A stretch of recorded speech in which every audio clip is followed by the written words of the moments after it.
आज हम बात कर रहे हैं सिडनी के बॉन्डी बीच पर हुए उस भयानक हमले की, जिसने न सिर्फ ऑस्ट्रेलिया बल्कि पूरी दुनिया को हिलाकर रख दिया। तो चलिए इस पूरे मामले को परत दर परत समझते हैं। हम देखेंगे कि हुआ क्या था, हमला कैसे हुआ, इसके बाद क्या एक्शन लिया गया, जांच में क्या बातें सामने आईं, इस घटना का ऑस्ट्रेलिया पर क्या असर हुआ और दुनिया भर में इसे लेकर क्या चर्चा हो रही है।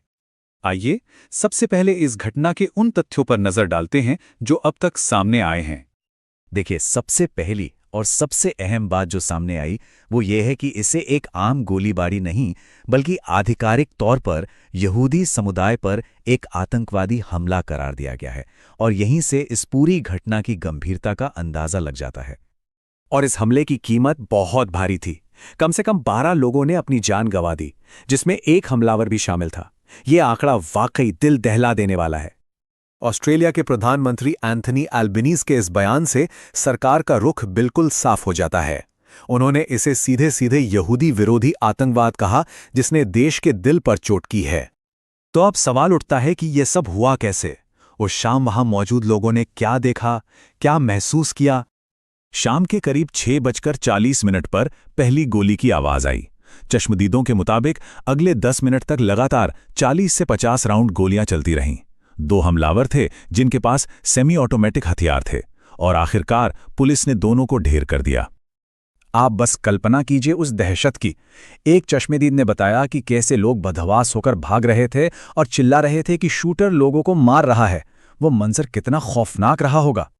और ये जानना बहुत जरूरी है कि हमलावरों का निशाना कौन था। उन्होंने एक खास कार्यक्रम को टारगेट किया था, हनुक्का बाय द सी। ये यहूदी त्योहार का जश्न था जहां परिवार, बच्चे, बड़े बुजुर्ग सब इकट्ठा हुए थे।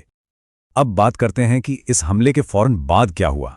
प्रशासन और आम लोगों ने कैसे रिएक्ट किया।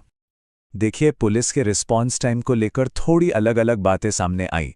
कुछ लोगों को जो उस वक्त वहां थे उन्हें लगा कि पुलिस को पहुंचने में काफी देर हो गई।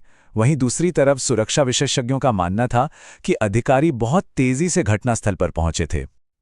लेकिन उस खौफ के बीच इंसानियत की कुछ कमाल की मिसालें भी देखने को मिली। बॉन्डी बीच के लाइफगार्ड्स ने घायलों को फर्स्ट एड दिया। आम लोग पीड़ितों को सीपीआर दे रहे थे, और हालात इतने बिगड़ गए थे कि पुलिस अधिकारियों को खुद एम्बुलेंस चलाकर घायलों को अस्पताल पहुंचाना पड़ा। तो चलिए अब आते हैं जांच पर। हमलावर कौन थे, और सबसे बड़ा सवाल, उन्होंने ऐसा क्यों किया? जैसा कि हमने पहले भी बात की, ऑस्ट्रेलियाई अधिकारियों ने साफ कर दिया कि इस हमले के पीछे का मकसद एंटीसेमिटिज्म है, यानी यहूदियों के प्रति गहरी नफरत और भेदभाव। जांच इसी एक बिंदु के इर्द गिर्द घूम रही है। जांच में कुछ और अहम बातें भी सामने आईं। 2 हमलावर थे, जिनमें से एक, जिसकी पहचान नवीद अकरम के तौर पर हुई, मारा गया और दूसरे को हिरासत में ले लिया गया। और इतना ही नहीं, एक कार से आईईडी यानी एक तरह का बम भी बरामद हुआ। इससे पता चलता है कि साजिश कितनी बड़ी थी। इस एक हमले ने पूरे ऑस्ट्रेलिया को हिलाकर रख दिया। ये सिर्फ एक आतंकी हमला नहीं था, बल्कि ये ऑस्ट्रेलिया के जीने के तरीके पर, उनके कल्चर पर हमला था।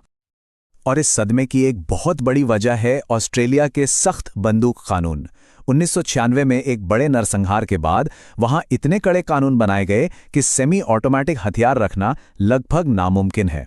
तो फिर सबसे बड़ा सवाल यही उठता है कि इन हमलावरों के पास ये हथियार आए कहां से? इस घटना ने आम लोगों की सुरक्षा की भावना को कितनी गहरी चोट पहुंचाई है, वो इस एक बयान से साफ जाहिर होता है। लोगों के मन में एक डर बैठ गया है। बॉन्डी बीच पर हुए इस हमले का असर सिर्फ ऑस्ट्रेलिया तक ही सीमित नहीं रहा। इसकी गूंज पूरी दुनिया में सुनाई दी और हर तरफ से प्रतिक्रियाएं आने लगी। इजराइल के राष्ट्रपति ने इसे एक क्रूर हमला कहा। संयुक्त राष्ट्र और यूरोपीय संघ ने भी इसकी कड़ी निंदा की। मतलब दुनिया भर के बड़े देशों और संगठनों ने इस हमले पर गहरा दुख और चिंता जताई। और आखिर में ये घटना हम सबके सामने एक बहुत बड़ा और मुश्किल सवाल खड़ा कर जाती है। आज के इस तनाव भरे माहौल में दुनिया के खुले समाज अपनी सार्वजनिक जगहों को सुरक्षित कैसे रख सकते हैं, वो भी बिना डर का माहौल बनाए? ये एक ऐसा सवाल है जिसका जवाब हम सबको मिलकर खोजना होगा।